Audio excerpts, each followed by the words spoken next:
민주당은 검찰이 이화영 전 부지사를 술자리에서 회유했다며 사흘 전 특검 법안을 발의했습니다. 윤석열이 이 특검법에 거부권을 행사하면 수사 검사들에 대한 탄핵을 추진하는 안을 검토 중입니다. 민주당은 오늘 이 전 부지사 1심 선고 결과를 예의주시하고 있습니다.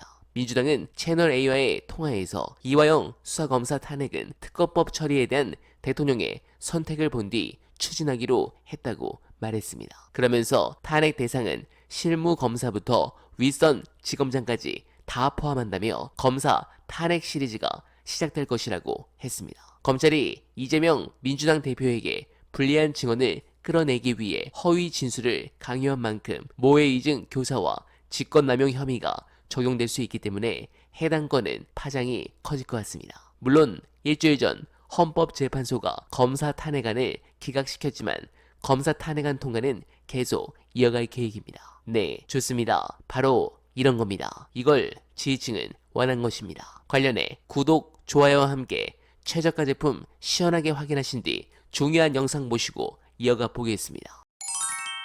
이거는 검찰의 못된 수사의 종합판입니다. 사람들 모아놓고 말을 예. 맞추도록 하였다. 예. 그거 자체로 불법이죠. 예, 그렇습니다. 그렇게 해서는 안 됩니다. 이건 전체적으로 보면 검찰이 견제받지 않는 권력이라는 게 뭐냐면 수사를 안 된다는 건데요. 과거에는 사람을 때리는 게 문제였어요. 독직 폭행이라든가 그쵸. 가혹행위. 민주화가 되면 때리지는 못하니까 이렇게 불러 조진다든가 아니면 이렇게 진술을 해요도록 그 삼자를 넣어가지고 진술을 바꾸도록 한다든가 이런 게 문제거든요.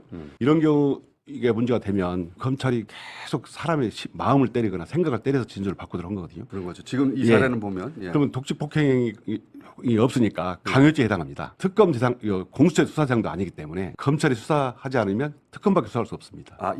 강요죄는 진술을 강요하는 행위는. 아하. 공수처의 수사 대상이 아닙니다. 그래서 제가 이 사건을 특검법을 설계할 때 제가 정말 공소장을 쓰는 심정으로 제가 수사한다 생각하고 특검법을 설계했습니다. 이제 검찰을 잘 아시니까. 네, 정말 심각한 상황입니다. 상식적으로 이제 민주당은 더는 참으면 안 됩니다. 죄를 지은 사람은 그가 누구든 처벌받아야 합니다. 그게 상식입니다. 검사라고 해서 사법적 처벌을 받거나 징계를 받지 않는다라고 하면 대한민국의 정의가 살아있다고 할 수 없을 것입니다. 그리고 그것을 할 수 있는 조직은 민주당이 유일하며 국민들께서 이런 압도적 의석을 몰아주신 핵심 이유도 바로 이런 일을 하라고 주신 겁니다. 오늘 판결은 아마도 우리를 힘들게 할 것이고 왜 저들과 타협하면 안 될 것이며 무조건 빠르게 끝장내는 방법으로 가야 하는지 단적인 예로 남을 것입니다. 그래서 민주당은 추가로 더 치고 나가야 할 최대 적폐 역시 정조준 해야 합니다. 관련해 여러분들께서 깊게 공감하실 영상 안내드리며 이만 인사드리겠습니다. 총선 내내 윤석열 정부의 기간지로서의 역할을 해놓고 총선 끝나고 나서 총선의 민심 운운하며 윤석열 정권을 어쩌다가 한 번씩 비판하는 모습들을